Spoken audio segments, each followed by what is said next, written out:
Welcome to the Fletcher Friday Report. Today is Friday, July 31st, 2026. We will look at Fletcher compared to the S&P 500. Fletcher is an investing algorithm I created to deliver simple monthly signals to subscribers.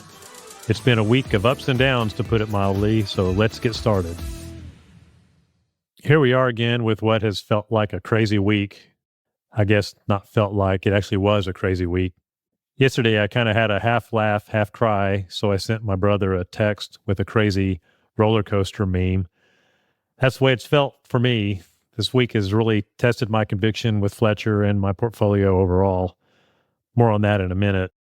I like to watch YouTube a little bit and some TV telecasts, and Charles Payne is someone on the Fox Business Network, and I always think he's kind of got a reasonable perspective on things.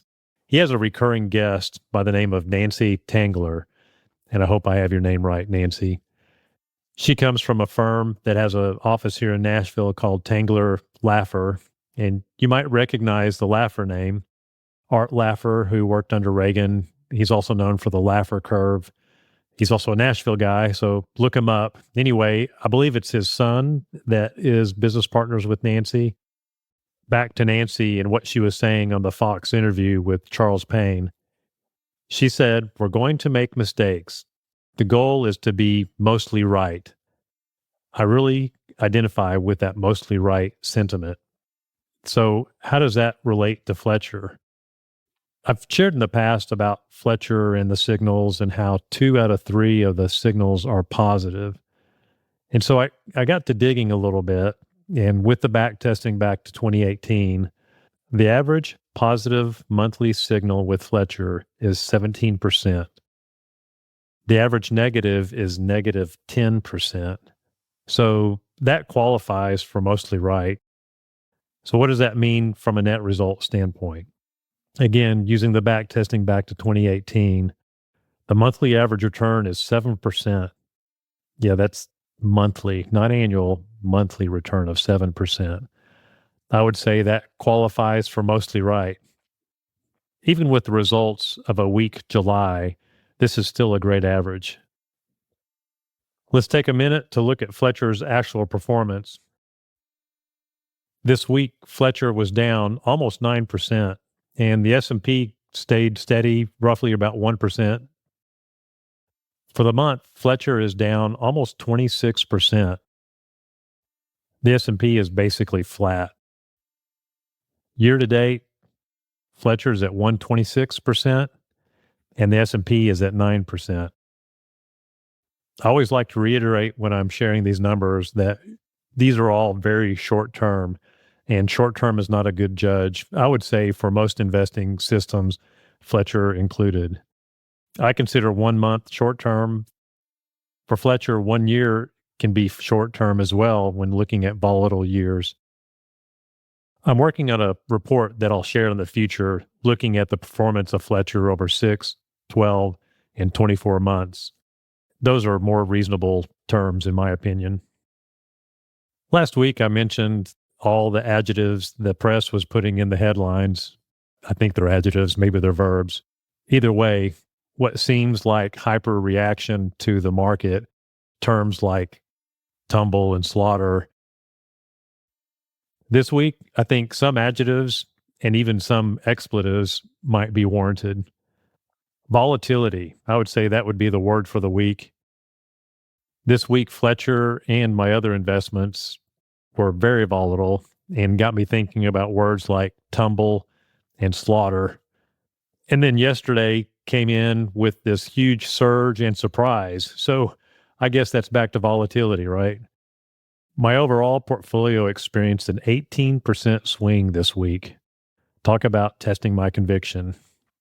How's your conviction holding up in this market? How about your portfolio? This week has been a good personal test for me.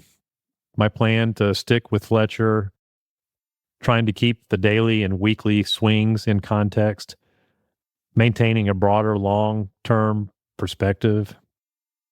I thought it'd be fun to share somewhat of a sad example of my conviction or lack thereof from the past.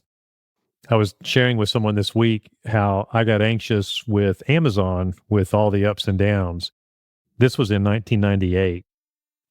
I had purchased Amazon stock in the latter part of 98. And later in the year, because I just didn't have the stomach for the roller coaster, I sold it.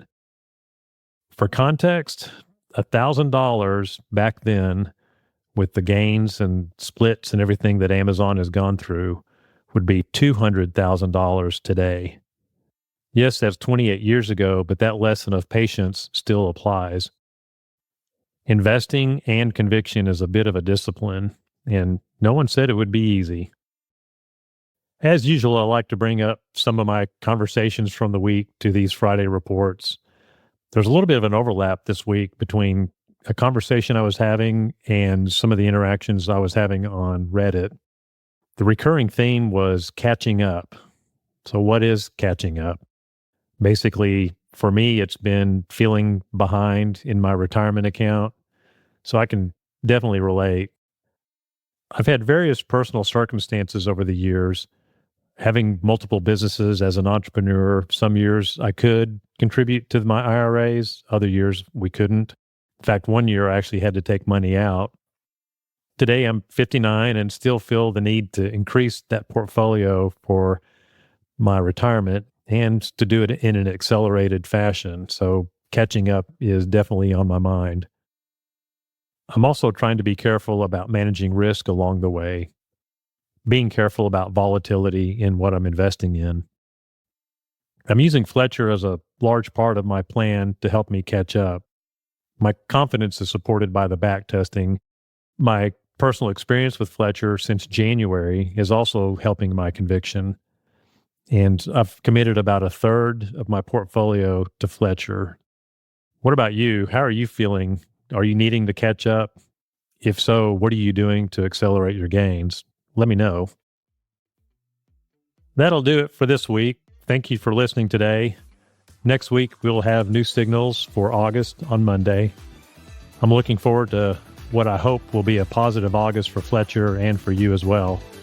To learn more about Fletcher signals, go to FletcherInvestor.com.